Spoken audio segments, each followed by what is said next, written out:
My life had been a series of careful, deliberate steps. I was a marketing manager at a top firm, a career I'd built from the ground up, fueled by a relentless desire to prove my worth. I lived in a comfortable condo in a quiet, tree-lined suburb, and my biggest worry was usually a client's demanding deadline. It was a good life, a solid life, but it was built on a foundation of absence. I was raised by my grandparents after my parents, Robert and Carol, vanished when I was a toddler. They were just gone. A note on the kitchen counter, a packed bag, and silence. This is a story about that absence, about the unexpected arrival of an inheritance, and about what happens when the people who left you come back, not out of love, but because they heard the news. The phone call came on a Tuesday. I was knee-deep in a campaign launch, the kind of project that consumes your entire existence. The caller ID was a number I didn't recognize, and I almost let it go to voicemail. But something, a flicker of instinct, made me answer. "Is this Isabella Thompson?" The voice on the other end was formal, a little dusty, like an old law book. "My name is Mr. Wallace. I'm an attorney. I represent your late great-aunt, Genevieve Thompson." My heart did a stutter step. Aunt Genevieve. I hadn't seen her in years, not since a distant family reunion in my early teens. She was an eccentric woman, a reclusive artist who lived in a massive, sprawling mansion I'd only ever seen in old, grainy photos. I'd heard whispers that she was wealthy, but I had always dismissed them as family folklore. "She passed away peacefully in her sleep last month," Mr. Wallace continued, his voice softening just a touch. "And in her last will and testament, she named you as her sole heir. She left you her entire estate, the property, all its contents, and a trust fund of $3 million. The words hit me like a physical force. My hand, holding the phone, trembled. I had to sit down. My condo suddenly felt small, cramped. I was a marketing manager, not a heiress. $3 million? A mansion? It was a ghost story, a figment of my imagination. It was too big to be real. Over the next few weeks, I was swept into a whirlwind of paperwork and legal jargon. Mr. Wallace was a patient guide, explaining the trust, the property taxes, the maintenance costs. I visited the mansion for the first time. It was grand, but also dusty and overgrown, a relic of a bygone era. It was a monument to a life I never knew, to a family I barely remembered. It was also a monument to a life I was about to embark on. I was cautious, almost suspicious of my good fortune. I'd learned from a young age that things that seemed too good to be true usually were. My grandparents had taught me to be self-reliant, to trust only in my own hard work. The inheritance felt like a cheat code, a shortcut I didn't deserve. But I accepted it. I had to. It was a chance to finally build something that wasn't just my career. It was a chance to finally have a home that wasn't just a rental. I started making plans, talking to Alex, my best friend since college. He was an architect, and he was ecstatic, already sketching out ideas for a grand renovation. The future seemed bright, full of possibilities. Little did I know, the past was already on its way back. The betrayal, a face from the past. My first mistake was not changing my number. The news of the inheritance had spread through the family grapevine, and soon, distant relatives I'd never heard from were calling, sending texts, even showing up at my office. I had to put up a public notice to stop it, but a few days after I'd started the process, a different kind of call came. It was a blocked number. I almost didn't answer. "Isabella?" The voice was hesitant, uncertain. It was a man's voice, raspy and unfamiliar, yet it resonated in a way I couldn't explain. "Who is this?" I asked, my heart thumping. It's Robert. Your father." The world seemed to stop. Robert. The name felt like a curse on my tongue. The man who had abandoned me. The man who was a ghost in my life, a name whispered with a mixture of pity and resentment by my grandparents. "I heard the news, Isabella," he said, his voice now a little more confident, a little too smooth. About Aunt Genevieve. We're so sorry for your loss. She was a good woman. I just listened, my mind reeling. We? I finally managed to say. Carol and I, he said. Your mother and I. We're back in the country. We want to see you. He didn't say, we want to reconnect. He didn't say, we've missed you. He said, we're back, and then mentioned the inheritance. The timing was too perfect, too convenient. The old suspicions I'd learned to bury rose to the surface, sharp and cold. They showed up at my condo a week later. Robert and Carol. They looked older, more weathered than I remembered from the few photos I had. They had the air of people who had been through hard times, but their smiles were too eager, their eyes too hungry. Isabella, my little girl, Carol said, pulling me into a hug that felt more like a cage. Look at you. You've grown up so beautiful. They told me a story of hardship and bad luck, of a business deal that went wrong, of losing everything and having to go into hiding to escape their debtors. They swore they had tried to contact me, but that my grandparents had made it difficult. It was a plausible story, one that could almost make you feel sorry for them. Almost. I let them into my life, a little bit at a time. I was cautious, but I wanted to believe. I wanted the family I never had. They moved into a small apartment nearby, and we started having dinner, talking about their past, their struggles.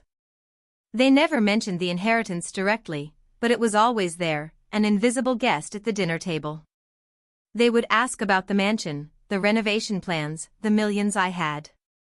They were like vultures, circling, waiting for a chance to swoop in. I was falling for it. I was so desperate for a family, for the love of the parents I had only ever imagined, that I was willing to overlook the red flags. Alex, my friend, was the only one who saw through it. Isabella, he said one night over coffee. They didn't come back for you. They came back for the money. I brushed him off. You don't know them, Alex. You don't know what they went through. And neither do you, he said gently. They left you. People who truly love you don't just disappear. They didn't even try to send you a letter for 20 years, and the moment you become a millionaire, they show up? His words stung because they were true. They were a reality check I didn't want to hear. But I ignored him. I wanted to believe that this was a second chance, a happy ending I had always dreamed of. That belief, that desperate hope, was the betrayal. I was betraying myself, by allowing them back into my life, and they were betraying me, by pretending to care. The discovery, a hidden secret in the safe. My great-aunt, Genevieve, was a woman of mystery, and she didn't disappoint even in death. Mr. Wallace had given me a key to a small, ornate safe in her study, but he told me not to open it until I was ready. It was a cryptic instruction, and for a long time, I left it untouched, buried under a pile of old art books. But after a particularly draining dinner with my parents, where they'd subtly tried to convince me to invest in their new business idea, a venture with no business plan and an exorbitant price tag, I knew I had to do something. My gut told me they were lying. The story of hardship, of being on the run, it just didn't add up. Their clothes, their polished demeanor, the way they talked about their friends in high places, it all screamed a different truth. I needed to find it. I went to the mansion late one night, a flashlight in hand. The study was dark and silent, the air heavy with the scent of old paper and dust. I found the safe behind a bookcase, just as Mr. Wallace had said. The key slid into the lock, and with a soft click, the door swung open. Inside, there were no jewels or gold bars. There was a single, aged envelope, a single, handwritten letter, and a small, leather-bound journal. I took them all out, my hands shaking. I sat on the floor, the only light from my phone, and I began to read. The letter was from Aunt Genevieve. Her handwriting was spidery and frail, but the words were sharp and clear. My dearest Isabella, it began. I know this may seem strange, but I have been watching you from afar. And I've been watching them, too. The them was a direct, chilling reference to my parents. The letter went on to explain that she had known about my parents' plans for a long time. She knew they had never left the country. They hadn't run from debtors, they had run from a scandal. They had been involved in a complex financial fraud scheme, and they had fled to a new city, changed their names, and started a new, comfortable life. They had abandoned me, not out of necessity, but out of a calculated desire to start over without the burden of a child. They had been living a few hours away for the past 24 years, not a world away. They had known where I was. They had known my grandparents were raising me. They had a new house, new cars, and a new life. And they had been waiting for the opportune moment to reappear. The journal was a detailed record of her watching. It contained newspaper clippings, dates, and addresses. It had notes on their new names, the names of their new friends. It was a masterpiece of patient observation, a testament to her love for me and her suspicion of them. The most damning piece of evidence was a single piece of paper tucked into the journal. It was a copy of a birth certificate. Not mine, but of a child born to Robert and Carol 2 years after they disappeared. The child's name was Daniel. My half-brother. They had left me to start a new family, a family they chose over me. I sat there, the documents scattered around me, the pieces of my past finally falling into place. The betrayal wasn't in their return, it was in the reason they had left. It wasn't about hardship, it was about convenience. They had never been on the run.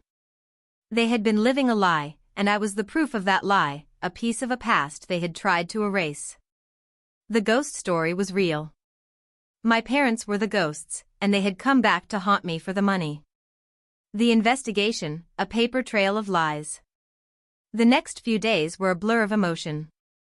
The initial shock and hurt had given way to a cold, hard resolve.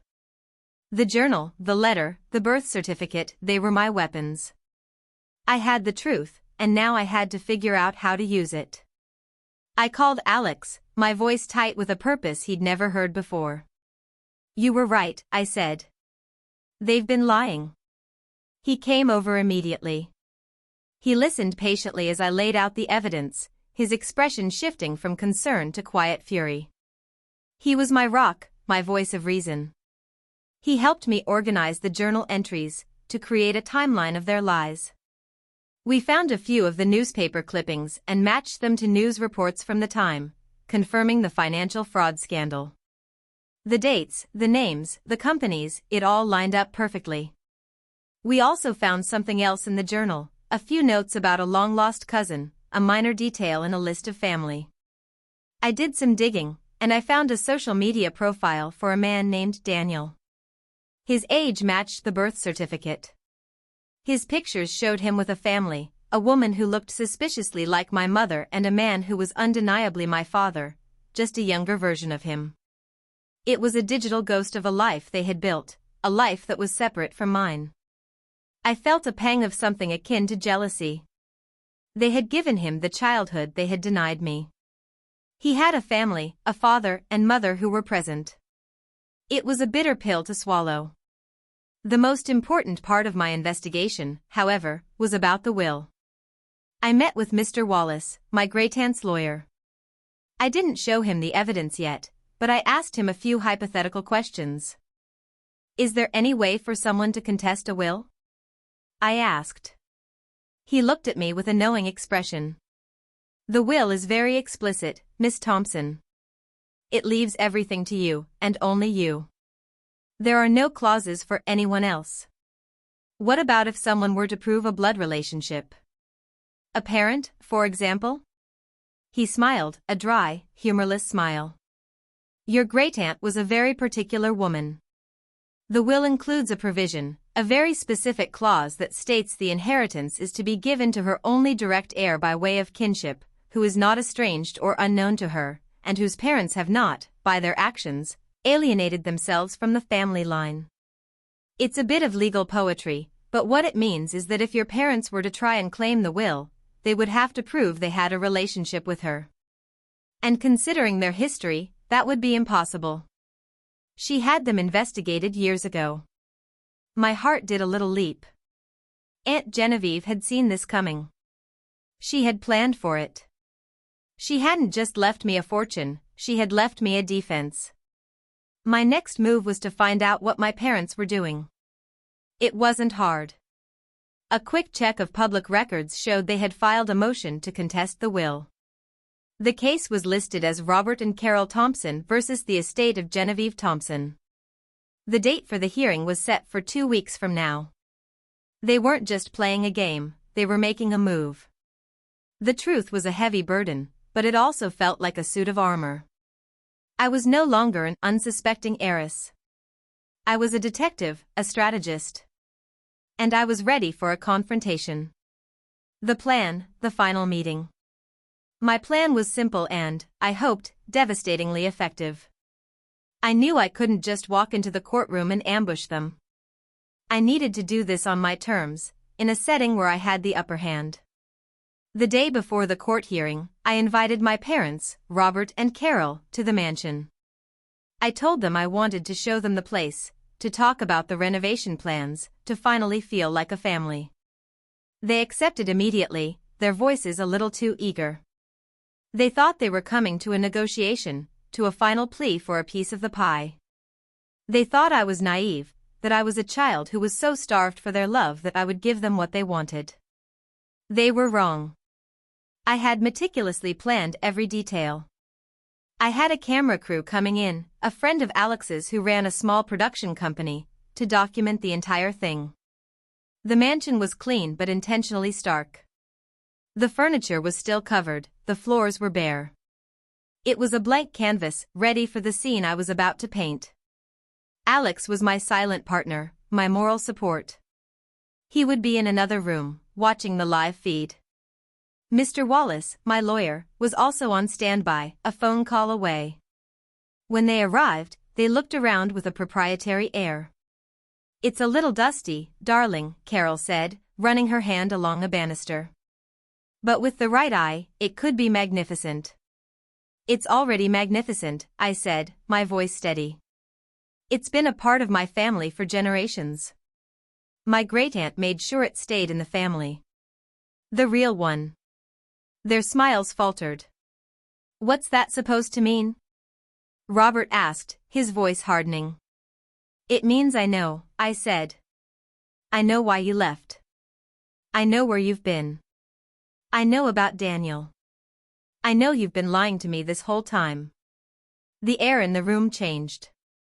It became charged, heavy with unspoken truths.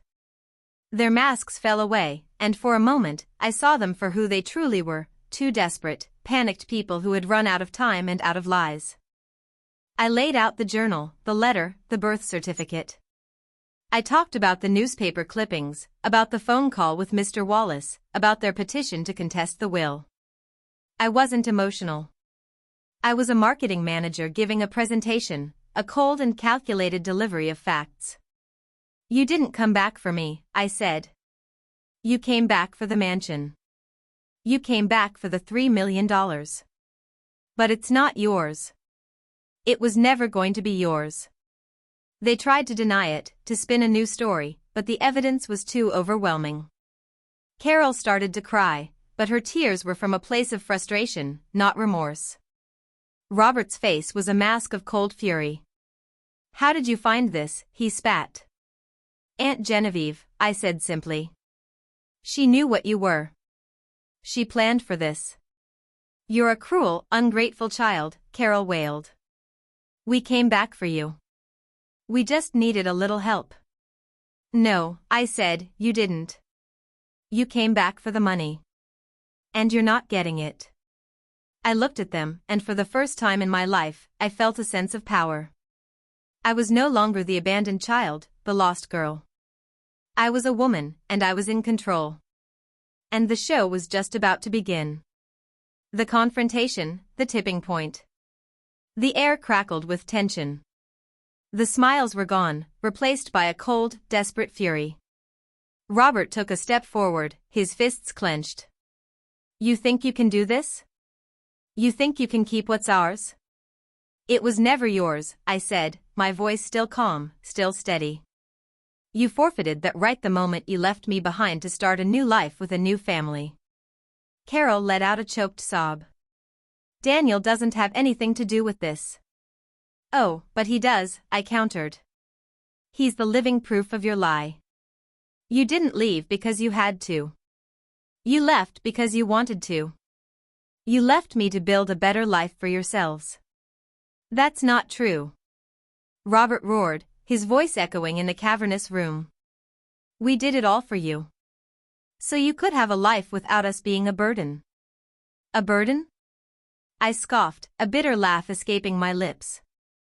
A burden would have been a phone call, a letter, a birthday card. You chose to be ghosts, and now you're trying to repossess the life you abandoned. The will states the inheritance is for my direct heir, who is not estranged. You are the very definition of estranged. The will was written to ensure you would never get a penny. They looked at each other, their faces pale. They knew I was telling the truth. They knew the jig was up. Their carefully constructed facade of victims fell away, revealing the raw, ugly truth of their greed. Isabella, Carol tried, her voice now a desperate whisper. We're your parents. We're family. You can't do this to us. You did it to me first, I said, my voice finally cracking with emotion. You taught me that family is a choice, not a given. You chose to leave, and I chose to live without you. And now, I'm choosing to keep what my great-aunt left me. She chose me. You didn't. I gestured to the door. The court hearing is tomorrow. I'll be there, and I'll bring this. I held up the journal and the letter. I'll show the judge what you've done. I'll show them that you didn't just abandon me, you abandoned your very identity to avoid the consequences of your actions. And I will ensure you get nothing. Robert's face twisted in rage. He took another step forward. I didn't flinch. I had an ace up my sleeve. A camera flash went off, and a voice from the shadows said, "Don't." Alex stepped into the light, holding a professional video camera. Everything has been recorded, he said. The entire conversation. Every lie. Every threat. Robert froze. His bravado vanished, replaced by a deep, hollow fear. He looked at Carol, then back at me. They were trapped. They had played a game of deception, and they had lost. The final confrontation was not in a courtroom, it was here, in this empty house, where their lies were finally exposed. They had come for a fortune, and they were leaving with nothing but the bitter taste of their own defeat. The aftermath, the choice. They left without another word. The door to the mansion, the one they had walked through with such a sense of entitlement, closed behind them with a quiet click. I didn't watch them go. I didn't need to. I knew the truth was a more powerful punishment than any legal battle. The next day, I didn't go to the court hearing. Alex did, armed with the video footage and the legal documents from Aunt Genevieve's will. My parents' petition was dismissed. The judge didn't need to hear from me, the evidence was overwhelming. They had lost everything, and they had done it to themselves. The victory felt hollow. The mansion, the money, the career, it all felt small in the face of the emotional wreckage. My parents had come back, not as a family, but as a business problem to be solved. And I had solved it, but at what cost? I was left with a choice. I could have let them get away with it. I could have given them some of the money, just to have them back in my life, to have the family I had always dreamed of. But it wouldn't have been a family. It would have been a transaction, and I would have been paying for a lie. I chose to live with the truth. I chose to accept that I was an orphan, not of death, but of choice. I chose to build my own family, a family of friends like Alex, of people who had stood by me when I was at my most vulnerable. I put the mansion up for sale. It was too big, too much a monument to a life I never had. I used some of the money to buy a beautiful house, and I used the rest to start a foundation for abandoned and at-risk children. I wanted to create a system of support, a network of people who would ensure no child would ever have to go through what I had gone through. I wanted to give them a choice I never had. I never saw my parents again. They tried to contact me a few times, but I had changed my number. The last I heard, they had moved on again, to another city, to another new life. I had no doubt they would continue to spin their web of lies, but they would never be able to claim a piece of my life again. I was no longer the abandoned child. I was Isabella, a woman who had taken a devastating truth and turned it into a new beginning. I was a survivor, and I was finally free.